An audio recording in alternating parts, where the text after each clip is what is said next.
शौहर को 5 जुमले बोलने वाली औरत पर कब्र में कितना अजाब होगा और कौन कौन सा अजाब उसको उस पर नाजिल होगा। कब्र का आज जो मंजर है वो आपके सामने पेश करूंगी।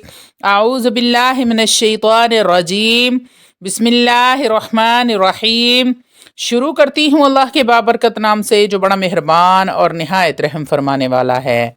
लाखों करोड़ों दरूदो सलाम हो कमली वाले आका मोहम्मद मुस्तफ़ा सल्लल्लाहु अलैहि वसल्लम पर, जो ख़ातमन नबीयीन हैं, जो ख़ातमुल मुरसलीन हैं, जिनके बाद ना कोई नबी है ना रसूल है। लाखों करोड़ों दरूदो सलाम हो अहले बैत पर। अस्सलामु अलैकुम वरहमतुल्लाहि वबरकातुहू। आप देख रहे हैं मेरा यूट्यूब चैनल मकाफ़ात अमल। अल्लाह वालों, आज की वीडियो में शौहर को 5 जुमले बोलने वाली औरत को कब्र में कौन कौन सा अजाब नाजिल होगा, या वो बीवी जो अपने शौहर को ये 5 जुमले बोलती है जो मैं अभी आप लोगों को बताने वाली हूँ, तो उसकी कब्र में उस पर कौन सा अजाब नाजिल होता है, वो किस तरह के अजाब में मुब्तला होगी। वो जुमले कौन कौन से हैं। अल्लाह वालों, अल्लाह रब्बुल इज़्ज़त ने मियाँ बीवी को एक दूसरे के लिए राहत और सुकून का ज़रिया बनाया है, उन्हें एक दूसरे का लिबास बनाया है। जिस तरह इंसान लिबास में बिल्कुल महफूज रहता है, इसी तरह अच्छे नेक और दीनदार जोड़े अज़वाजी रिश्ते में महफूज रहते हैं।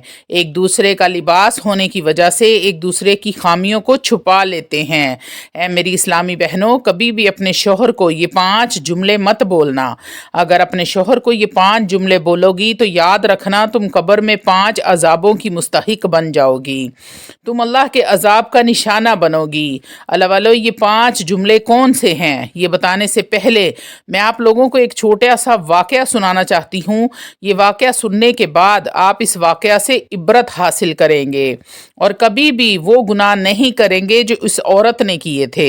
अल्लाह वालों, बनी इसराइल में एक खूबसूरत औरत रहती थी। लड़की थी, कंवारी लड़की, अभी शादी नहीं हुई थी उसकी। बहुत ही ज़्यादा खूबसूरत थी, हसीन व जमील थी।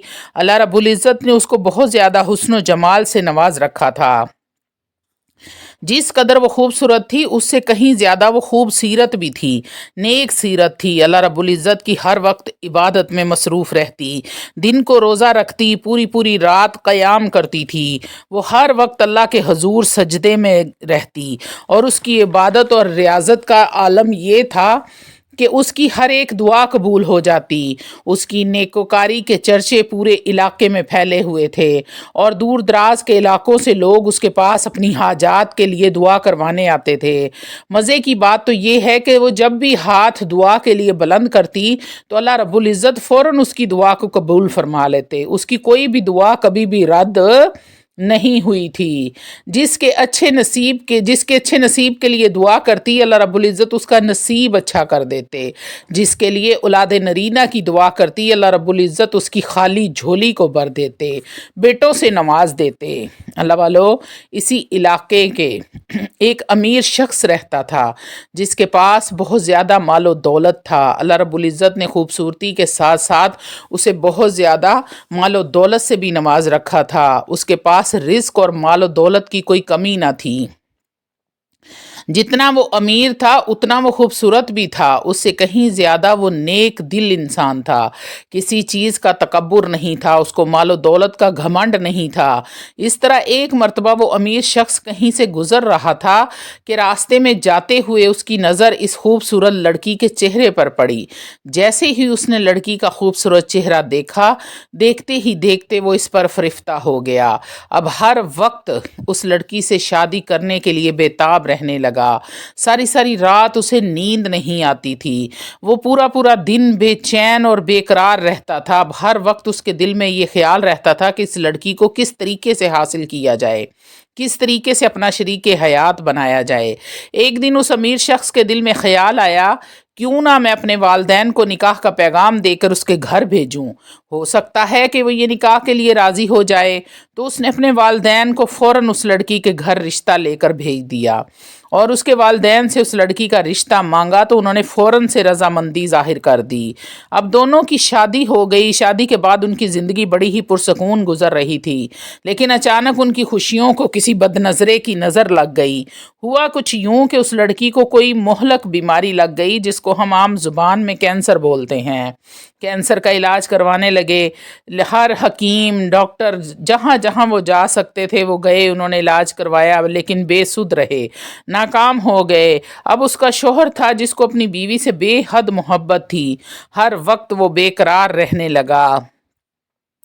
अल्लाह का करना ऐसा हुआ कि उस हमारी उन दिनों मियाँ बीवी को, उस बीमारी ने उन दोनों मियाँ बीवी को अलग कर दिया। होना तो वही होता है जो मंजूर खुदा होता है।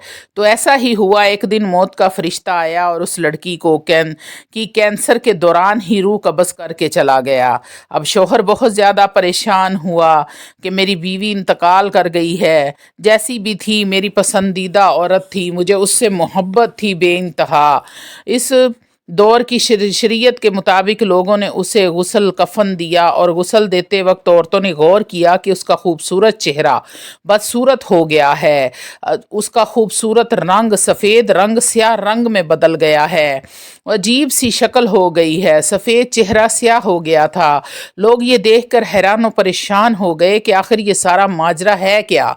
उनके जहन में एक ही सवाल बार बार गर्दिश कर रहा था कि ये लड़की तो बहुत ज़्यादा नेकोकार थी, परहेजगार थी, फिर इसका चेहरा स्याह क्यों हो रहा है। सब लोग इस्तगफार करने लगे।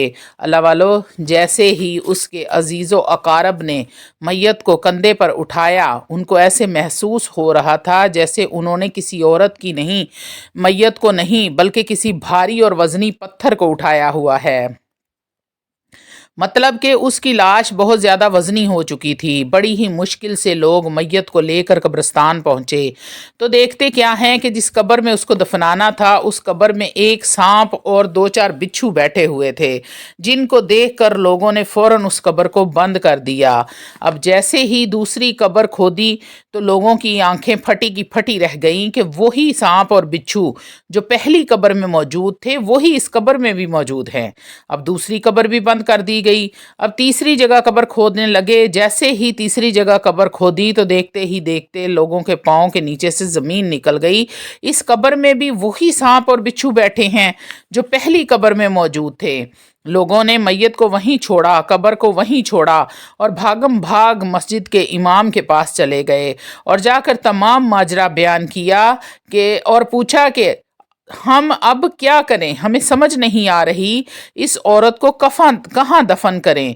तो इमाम मस्जिद ने कहा, इस औरत को उसी सांप और बिच्छू के साथ ही दफन कर दो, क्योंकि असल में ये कोई सांप बिच्छू नहीं है, ये तो अल्लाह का अजाब है जो उस मरने वाली औरत पर नाजिल हुआ है, ये उसके बुरे आमाल का नतीजा है।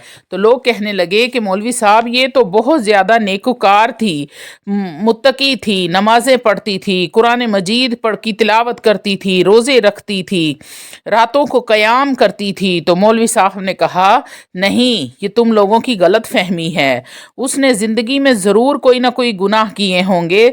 तो सारे लोग वहाँ से उठे और कब्रिस्तान आ गए। इस औरत को सांप और बिच्छू वाली कब्र में ही दफना दिया। तदफीन करते वक्त जैसे ही एक शख्स उसकी कब्र के अंदर उतरा उसे दफनाने के लिए, तो लहद में उतारने के लिए, तो कब्र के अंदर इस कदर तपश थी, इतनी गर्मी थी कि उस शख्स के पाँव जल गए, इतने पाँव जल गए कि जलकर राख हो गए। लोगों ने जल्दी से उसे ऊपर की तरफ खींचा और कब्र से बाहर निकाल लिया। अब वो शख्स माजूर हो गया, चलने फिरने से कासिर हो गया। खैर किसी तरह करके उन्होंने उसे दफनाया, उस औरत की तदफीन की और सारे के सारे लोग अपने घरों में जाने की बजाय उस औरत के शौहर के घर चले गए। उसके शौहर से सवाल करने लगे, तुम्हारी बीवी तो बहुत नेककार औरत थी, मुत्तकी औरत थी, परहेजगार थी, रोज़े रखती थी, रातों को उठकर क़याम करती थी, नफली इबादत करती थी, तो फिर उसके ऊपर इस तरह का अजाब क्यों नाजिल हुआ। تو اس کا شوہر کہنے لگا بے شک میری بیوی شادی سے پہلے بہت نیکوکار تھی، پرہیز تھی اور متقی بھی تھی، اللہ کی ولیہ تھی، اللہ رب العزت اس کی دعائیں رد نہیں فرماتے تھے، تو اللہ رب العزت جو بھی وہ اللہ سے دعا کرتی اس کی دعاؤں کو فوری طور پر قبول فرما لیتے تھے۔ لیکن جیسے ہی اللہ والو اس کی شادی ہوئی مجھ سے تو ساری کایا ہی پلٹ گئی، سب کچھ الٹ پلٹ کر رہ گیا۔ میں نے اس کے ساتھ شادی بھی اسی لیے کی تھی، یہ میرے گھر کو جنت کا ٹکڑا بنا دے گی، نیک عورت ہے، پرہیزگار ہے، متقی ہے، یہ میرے گھر میں آئے گی تو میرا گھر جنت کا گہوارہ بن جائے گا۔ میرے گھر میں اگر میں بھی کوئی گناہ کروں گا تو یہ مجھے بھی نیکی کے راستے پر چلائے گی، خود بھی نیک ہے اور مجھے بھی نیک بنا دے گی۔ تو اللہ والو وہ کہنے لگا، اس کا شوہر کہنے لگا لیکن میں نادان تھا، مجھے کیا پتا تھا کہ اس سے بڑا گناہگار تو کوئی ہے ہی نہیں۔ اب جیسے ہی میری شادی ہوئی تو شادی کے بعد یہ 5 جملے ایسے بولتی تھی جو مجھے بہت زیادہ ناگوار گزرتے تھے، جن کی وجہ سے مجھے تکلیف ہوتی تھی، میرا دل دکھتا تھا، میں ہمیشہ پریشان رہتا تھا کہ یا اللہ یہ کیسے الفاظ بولتی ہے، اپنے منہ سے یہ کیا ادا کرتی ہے۔ لیکن یہ عورت کبھی بھی ان 5 جملوں سے باز نہیں آتی تھی۔ میں نے 1000 بار اسے سمجھایا، اسے روکا ٹوکا، لیکن وہ ان حرکت سے باز نہیں آتی تھی۔ میں اس کی کوئی بھی خامی لوگوں کے سامنے ظاہر نہیں کرنا چاہتا تھا، لیکن آج اللہ رب العزت نے یہ سارا منظر آپ لوگوں کو دکھا دیا۔ خدارا اپنی عورتوں سے کہنا کہ کبھی بھی اپنے شوہروں کو یہ 5 جملے نہ کہیں۔ اللہ والو پھر اس کا شوہر کہنے لگا میری بیوی جو بہت نیک عورت تھی، مجھے سب سے پہلا جملہ وہ جو بولتی تھی جس سے مجھے بے حد تکلیف ہوتی تھی، میں تڑپ کر رہ جاتا تھا، وہ یہ تھا کہ وہ اپنے حسن پر ناز کرتی تھی، اپنے حسن پر، جوانی پر بہت زیادہ اتراتی تھی، میرے سامنے غرور کرتی تھی، تکبر کرتی تھی، اور مجھے کہتی تھی کہ اپنی شکل دیکھو، جانوروں سے بھی بدتر تمہاری شکل ہے، میں دیکھو کتنی خوبصورت ہوں اور جوان بھی ہوں۔ تو اس کا یہ جملہ مجھے بڑی اذیت دیتا تھا، بڑی تکلیف دیتا تھا۔ اللہ والو دوسرا جملہ جو اس کے شوہر نے کہا جو مجھے بہت تکلیف دیتا تھا، جب بھی میں اپنی بیوی سے کہتا کہ میرا فلاں کام کر دو، ظاہری بات ہے وہ میری بیوی تھی، میرے نکاح میں تھی اور میرا ہر کام اس پر فرض تھا، تو میں جب بھی اسے کوئی کام کرنے کو کہتا تو آگے سے زبان درازی کرتی اور کہتی کہ خود کر لو، میں تمہاری ملازمہ نہیں ہوں، نہ تمہارے ماں باپ کی ملازمہ ہوں۔ اللہ والو تیسرا جملہ وہ جو کہتی تھی وہ کیا تھا؟ وہ جملہ یہ تھا کہ میری بیوی میرے والدین کو گالیاں دیتی تھی، بس زبانی کرتی تھی اور کہتی تھی کہ لعنت ہو تمہارے والدین پر جنہوں نے تمہیں پیدا کیا، وہ بھی میرے لیے۔ اللہ والو تو یہ جملہ میرے دل کو چیر دیتا تھا اور میرا دل پھٹ کر رہ جاتا تھا کہ یہ میرے والدین کو گالیاں نکال رہی ہے، یہ مجھ پر لعن طعن کرتی ہے۔ تو اللہ والو لعن طعن تو کسی پر بھی کرنے کی اجازت اللہ نے نہیں دی ہے، تو ہم اپنے شوہر کو اگر اللہ نے سجدے کا حکم دیتا تو اللہ رب العزت اپنے شوہر کو سجدہ کرنے کا عورت کو حکم دیتا۔ تو اللہ والو یہ اس قدر بدتمیزی کرنا اور یہ دل چیر دینے والے جملے بولنا کس قدر اللہ رب العزت کو ناگوار ہوگا۔